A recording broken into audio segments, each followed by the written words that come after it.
ನಾವು ಒಂದೇ ದೇಶವನ್ನು ಸೂಚಿಸಲು ವಿಭಿನ್ನ ಇತಿಹಾಸ ಮತ್ತು ಅರ್ಥಗಳನ್ನು ಹೊಂದಿರುವ ಭಾರತ ಮತ್ತು ಇಂಡಿಯಾ ಎಂಬ ಎರಡು ವಿಭಿನ್ನ ಹೆಸರುಗಳನ್ನು ಬಳಸ್ತೇವೆ.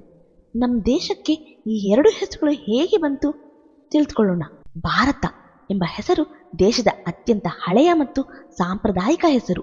ಇದು ಪ್ರಾಚೀನ ಭಾರತೀಯ ಗ್ರಂಥಗಳು, ಮಹಾಕಾವ್ಯಗಳಾದ ಮಹಾಭಾರತ ಮತ್ತು ಪುರಾಣಗಳಲ್ಲಿ ಉಲ್ಲೇಖಿಸಲಾದ ಚಕ್ರವರ್ತಿ ಭರತನಿಂದ ಬಂದಿದೆ ಅಂತ ಹೇಳಲಾಗುತ್ತೆ.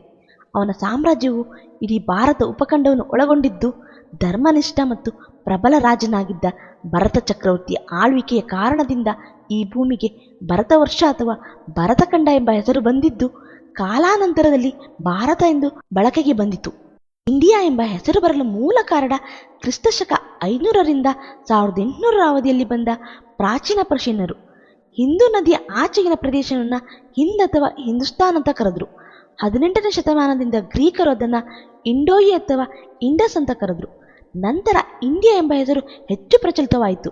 ರೋಮನರು ಮತ್ತು ಬ್ರಿಟಿಷರಂತಹ ಯುರೋಪಿಯನ್ ಶಕ್ತಿಗಳು ಇದನ್ನು ಅಳವಡಿಸಿಕೊಂಡ್ರು ಮತ್ತು ತಮ್ಮ ಆಡಳಿತದ ಸಮಯದಲ್ಲಿ ವ್ಯಾಪಕವಾಗಿ ಬಳಸಿದ್ರು. ಬ್ರಿಟಿಷ್ ಆಡಳಿತದಲ್ಲಿ ಇದು ದೇಶದ ಅಧಿಕೃತ ಹೆಸರಾಗಿ ಮಾರ್ಪಾಡಾಯಿತು. ಸ್ವತಂತ್ರ ಬಂದ ನಂತರ ದೇಶದ ಹೆಸರಿನ ಬಗ್ಗೆ ಸಂವಿಧಾನ ರಚನಾ ಸಭೆಯ ಚರ್ಚೆಯ ನಂತರ 1950ರಲ್ಲಿ ಭಾರತದ ಸಂವಿಧಾನ ಆರ್ಟಿಕಲ್ 1ರಲ್ಲಿ India that is A Bharat shall be A union of status, ಅಂದರೆ ಇಂಡಿಯಾ ಭಾರತ ರಾಜ್ಯಗಳ ಒಕ್ಕೂಟವಾಗಿರುತ್ತದೆ ಎಂದು ಅಧಿಕೃತವಾಗಿ ಅಂಗೀಕರಿಸಲಾಯಿತು.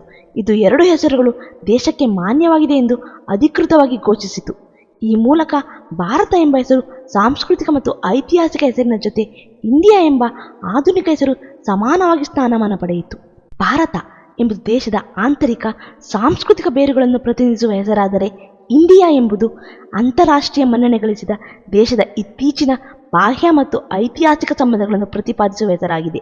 ಇದು ಭಾರತದ ವಿಶಿಷ್ಟ ಇತಿಹಾಸದ ಪ್ರತಿಬಿಂಬವಾಗಿದೆ.